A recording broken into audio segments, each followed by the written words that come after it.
Ok, houve as personalidades agora com os agradecimentos aqui ao Hotel Vila Real em Guaratuba e hoje com uma personalidade, Eros Fanini, construtor, empresário e uma grande personalidade aqui na região. Senhores, obrigado por ter vindo ao meu programa. Obrigado, o prazer é meu. Quem não conhece Eros Fanini? Quem é Eros Fanini? Eu estou trabalhando em Guaratuba desde 1990, 89. A minha formação é de jornalista, né, com especialização em comunicação e cultura, com pós-graduação, né? Mas eu trabalho no ramo imobiliário desde 1989, 90, como eu falei. Mas eu acabei vindo para esse ramo, né, o ramo imobiliário, por tradição, pela história familiar mesmo, que foi mais forte, né? Eu sempre gostei muito da comunicação em si, né? Mas antes de eu fazer isso, eu já estava trabalhando junto com o meu pai, que é construtor na cidade aqui desde 1974, a gente é de Curitiba, né? O pai é de Paranaguá, nascido na colônia Maria Luísa, ali dos italianos da Alexandra Matinhos, mas registrado em Paranaguá, mas viveu sempre em Curitiba, eu também, né?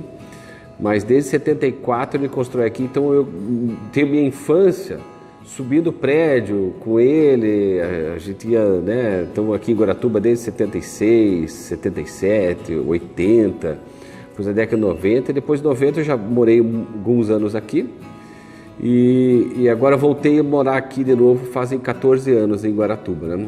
Eu trabalho no ramo imobiliário mesmo, né? O que acontece, ele é construtor desde sempre, que eu conheço, desde 1974, e faz uns 8 anos, por uma necessidade do trabalho, eu montei uma empresa que é uma imobiliária, né? Então ele tem a construtora, que é um CNPJ, e a imobiliária é outro CNPJ, né? Que era para vender os imóveis dos clientes que compravam, depois queriam vender, compravam na construção como investimento, né? Então chama uma house, né? Uma empresa que surgiu dentro de outra, né? Então a gente trabalha vendendo imóveis que a gente constrói e imóvel também de outras pessoas, né, de terceiros, como a gente chama, né? Transição da comunicação, jornalismo para a construção. Vejo aí uma veiazinha de querer passar a credibilidade do histórico familiar na construção? Costumo dizer que a tradição, o comércio familiar falou mais alto, né? Mas é claro que a gente tem que adaptar, porque como eu trabalho na parte comercial em si, eu não construo, né?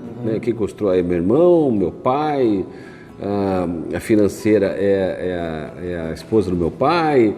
Então eu não na construção, é claro que eu acompanho, eu sei o que está acontecendo, mas eu não acompanho a construção, né? Então eu sempre fiz a parte comercial, desde meus 18, 19 anos, né? Quando eu entrei na faculdade, eu sempre trabalhei junto com o pai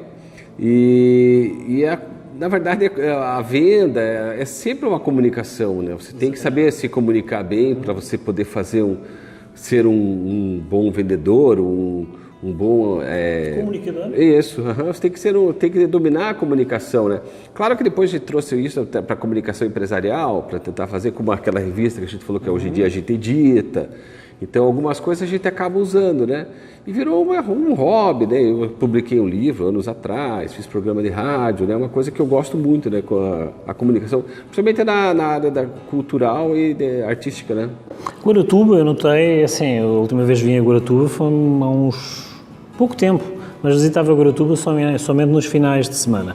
Eu tenho notado uma dita explosão demográfica. Há um crescimento anómalo, podemos dizer, de Guaratuba. Deve-se isso a quê? Estamos a falar vê-se uma migração de uma nova população com uma determinada idade que quer qualidade de vida, paz e um ambiente calmo.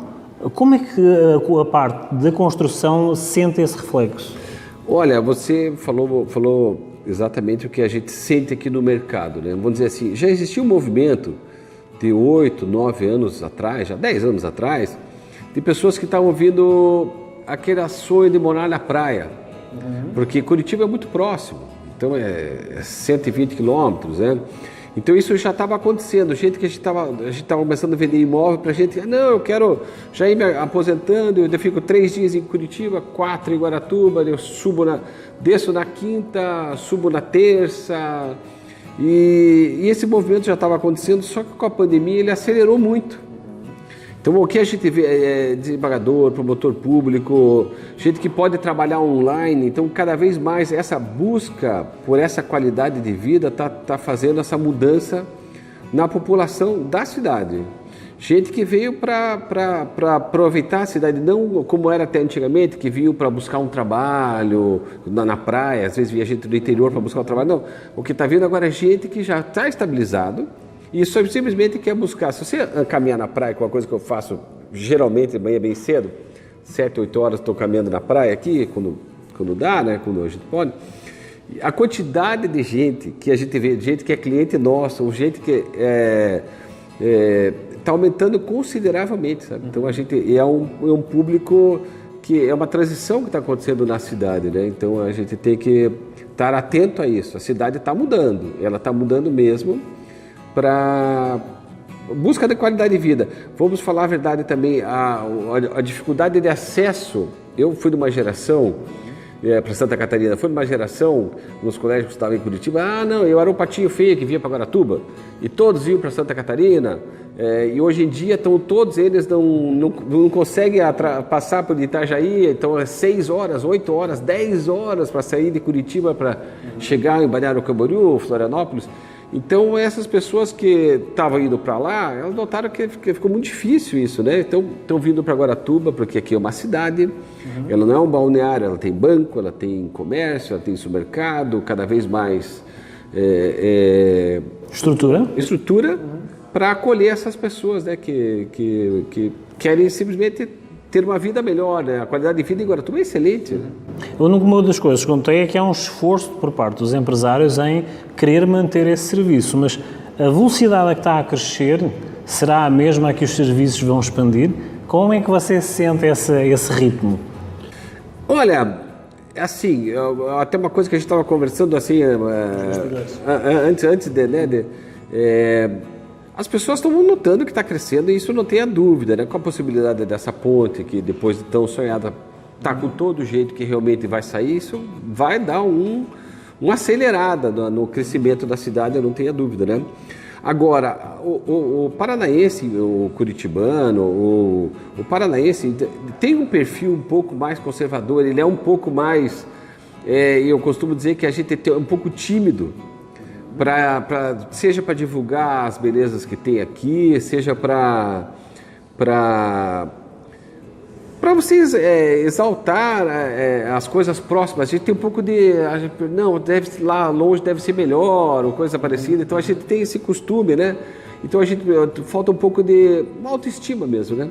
A gente tem um pouco mais dessa consciência, e parece que isso está sendo quebrado, sabe? As pessoas estão ficando com um pouquinho mais de orgulho em Guaratuba, cada vez mais, né? A gente sente isso na conversa. Não, aqui sim que eu tenho qualidade de vida, eu saio, faço as coisas que eu tenho que fazer, em 10, 15 minutos já fui no banco, já fui então a vida é melhor, eu posso andar na praia, eu posso jogar um tênis, eu posso... Então, acredito que com o tempo, os empresários também vão estar um pouco mais atentos a isso. É um pouco mais lento, porque eu falo isso pelo perfil conservador, né? Mas, dada que aquela ideia que chega junto com o tempo, não, né? É verdade, tudo tem o seu tempo. Tem seu tempo. Então, quando chegar a hora certa, como está acontecendo, eu acho que nós estamos em uma transição mesmo, né? Vamos lá para a parte mais intimista. Chegamos a meio da entrevista, faço as questões mais intimistas para saber quem é a uva ou a personalidade da uva. Eros Fanini, qual é o livro ou a frase que te acompanha diariamente? Eu tenho uma frase que eu uso para a minha vida, né? Que é uma frase que é sem pressa, mas sem pausa. Que até um pouco do meu perfil não tem muito assim, mas assim, você não precisa ter tanta pressa, mas também não deve parar.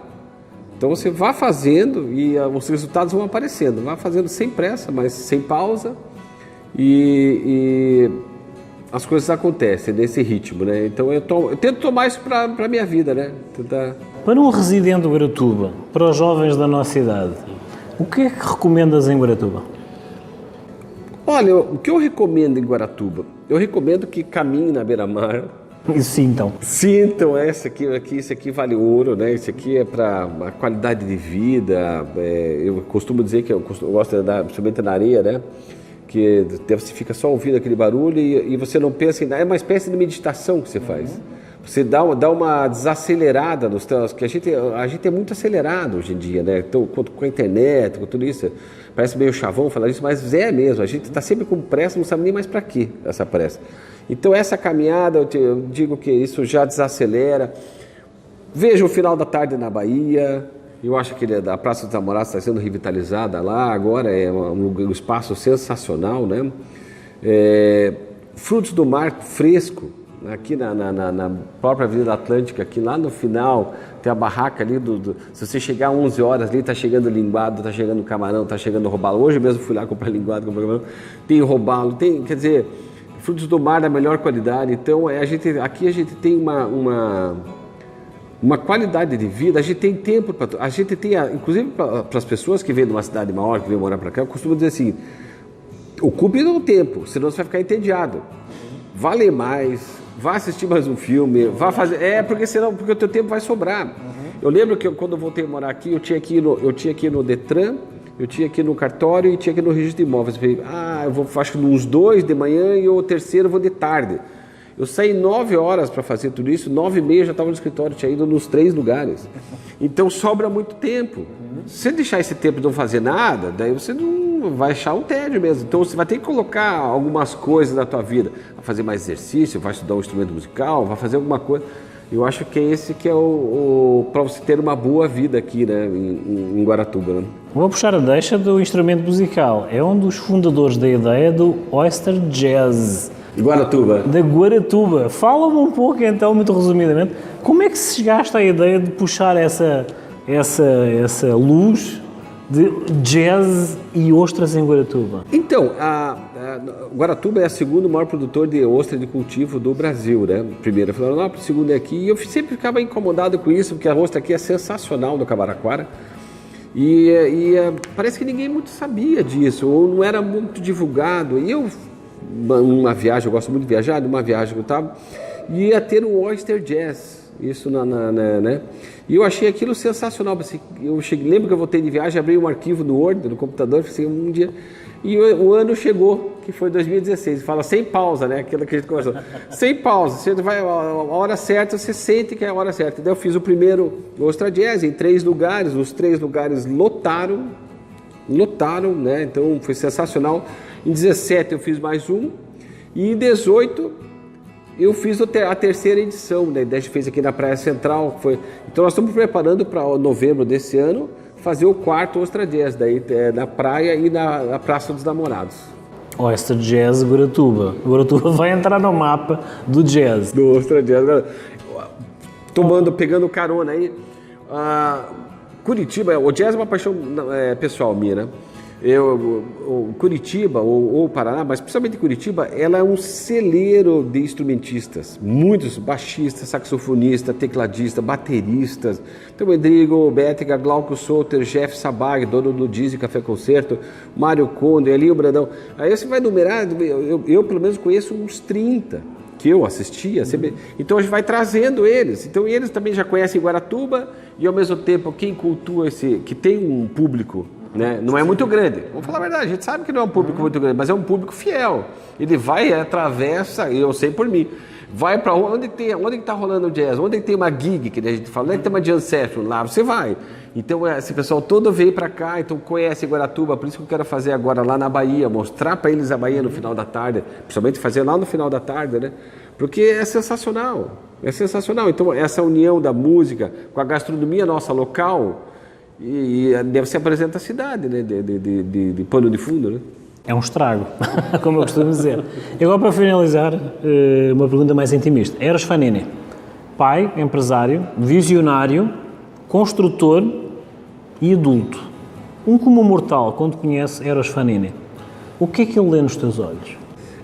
Sabe que eu tô sempre, a gente está sempre se conhecendo, né? A gente está sempre olhando para dentro para tentar conhecer. Não é muito fácil, porque tem uma hora que você, da vida você começa a pensar que você sabe mais ou menos, não que você sabe tudo, mas você tende a se acomodar. Daí eu comecei a fazer cada vez mais, né, com a ajuda do psicólogo também, né, a olhar mais para dentro de mim, né, é uma coisa que eu também sempre pratiquei muito yoga, há 20 anos atrás já comecei a fazer, então é aquela coisa de você, tem muita coisa que está dentro de você, né, e para você está sempre tentando resolver coisas, ou sei lá, conflito com você mesmo, ou com algo, com alguém, né, então eu estou sempre buscando melhorar eu. E o que é que reflete para o comum mortal que te conhece pela primeira vez? Eu tento trazer uma mensagem de esperança para todo mundo, né? De uma mensagem positiva. Se eu fosse tentar resumir, um otimista. Então sempre eu vejo assim, mas talvez como eu já ouvi muitas vezes, mas Guaratuba não tem quase nada ou coisa parecida que às vezes a gente ouve falar. Para mim soa como um estímulo, não o contrário, não me desanima. Então se tem muita coisa para fazer, é melhor ainda. Uhum. Quanta coisa a gente pode fazer? Quanta coisa a gente pode fazer? Então eu sou, se fosse para definir, um otimista. Um otimista. Eros Fanini, no Uvas e Personalidades, onde se reflete a uva, não o cacho, tá? Mas é a uva que dá uma forma, uma uva que podemos dizer assim, tem uma personalidade própria, tem a sua cultura, as raízes bem assentes na terra e uma estrutura muito própria. Eu posso dizer que possivelmente ele gosta de Chardonnay. Não é? Assim, ele é um pouco de Chardonnay, que é assim, um toque amadeirado, é um branco, é lúcido, tem uma personalidade bem límpida, mas tem uma untuosidade, tem uma personalidade forte e os pés bem assentes na terra. Sabias que a Chardonnay, em qualquer tipo de terreno ou terroir, é a primeira a ser plantada para ver se vinga? Serve de filtro natural? Bom, aprendendo. Eu sou fã de vinho, hein? Aprendendo bastante, hein? Então, imagina, Eros Fanini em Guaratuba, foi plantado pela primeira vez e já não saiu. Portanto, temos aqui o Chardonnay, que dá uma forma de resultado. Bem gelado, Chardonnay gelado. Bem gelado. Obrigado por teres vindo ao meu programa. Obrigado a você, João, pelo convite, foi um prazer. Sempre à disposição, como puder fazer algo para ajudar alguém como você também, que quer trazer mensagens boas, ouvir pessoas que têm algo a dizer, né? Então, quando eu ouvi teu convite, eu prontamente resolvi atender. O Brasil também é isto. Agradecemos uma vez a Eros Fanini, a construtora nativa, ao Hotel Vila Real por nos ceder o espaço e então ficamos por aqui e até uma próxima oportunidade. Então fazemos uma breve pausa e voltamos já já.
Fala galera, aqui é o Juliano, gerente de vendas da Maori. Estou aqui para dar um recado para vocês.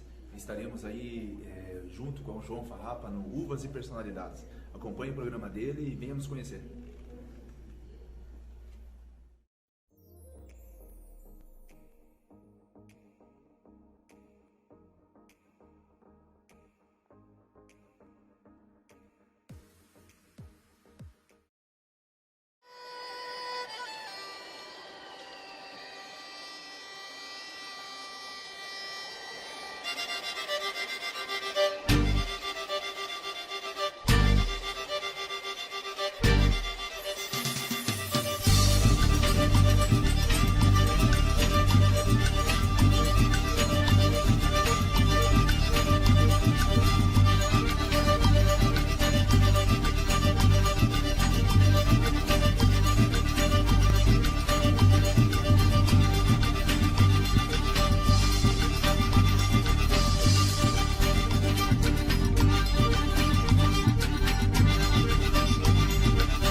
Então é uma junção de duas palavras de Guarani.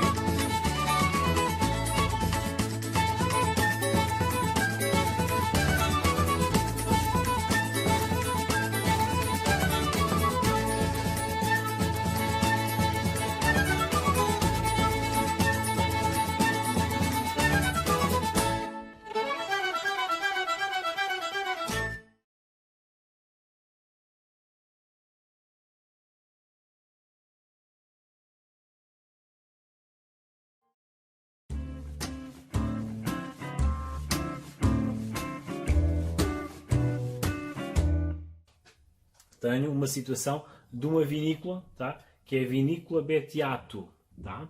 Família Bettiato, como eu já comentei, presumo, no episódio anterior, com um exemplar de Moscatel e também de Chardonnay.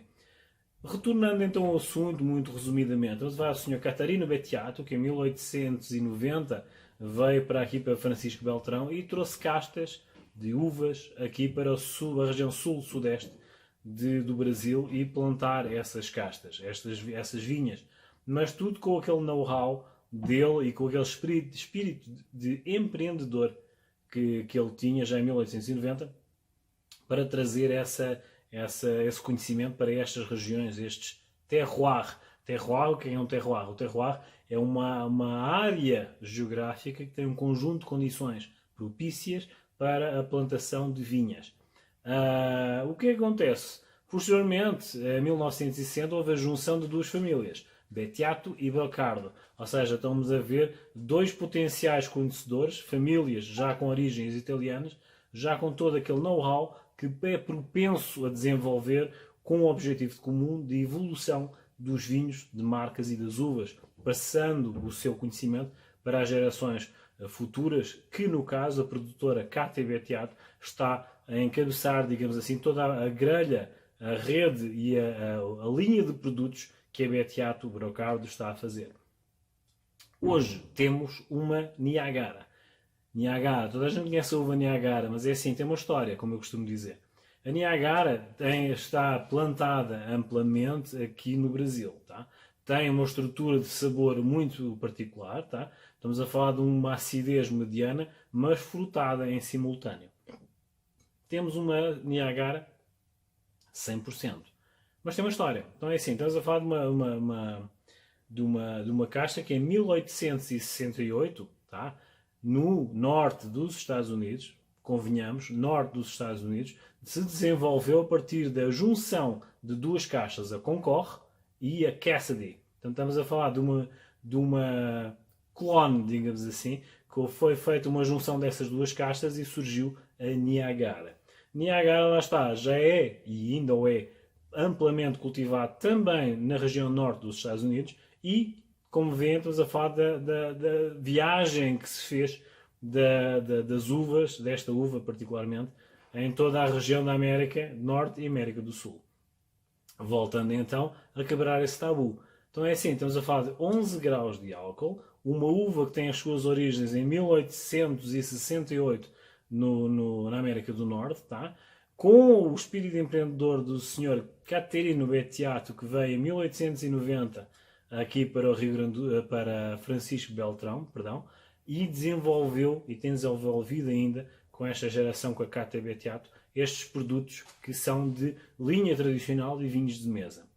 O que eu quero quebrar o tabu neste sentido é assim, uma Niagara tem uma estrutura muito própria, tem uma personalidade muito própria, mas aqui no nosso espaço, a sugestão que o Chico nos propôs foi fazer as harmonizações ou propor as harmonizações, partilhar essas experiências que nós temos tido aqui na Nacaron Adega Bistrô, exatamente com essas harmonizações. Neste caso, o fizemos. Usámos um produto da mesma linha de produção da Bettiato e fizemos uma harmonização com umas entradas que nós fazemos sempre de acordo com a proteína principal ou o prato principal que sugerimos aqui no Acaron Adega Bistrô. Estamos a falar que este vinho, 11 graus, Niagara 100%, fresco, tá? Estamos a falar de 5 graus para serviço, ele é servido, tá? E nós aproveitamos e servimos como uma entrada, tá? Com bruschetta. Bruschetta, tá?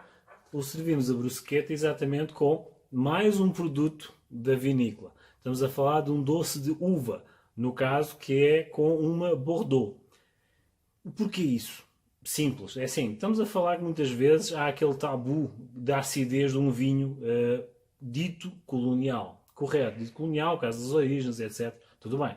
Mas tem um potencial enorme na sua estrutura de leveza, uma acidez distinta, mas não tão alta, mas que vai compensar muito bem com o casamento do açúcar residual imposto ou composto deste doce uva Bordeaux da mesma linha de produtos da Bettiato. Há a parte burocrática, o nome da família da produtora, uva, sugestões de harmonizações vêm sempre atrás, vem o histórico e a parte administrativa da vinícola, o grau de álcool e sugestões para harmonização.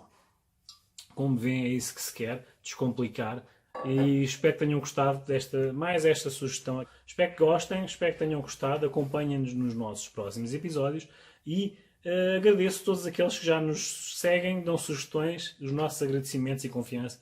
Obrigado, então, e sou eu aqui, da Noa Câmara da Agricultura, João Carlos Farrapa, e não percam o próximo episódio. Obrigado por nos terem assistido. Até um próximo episódio.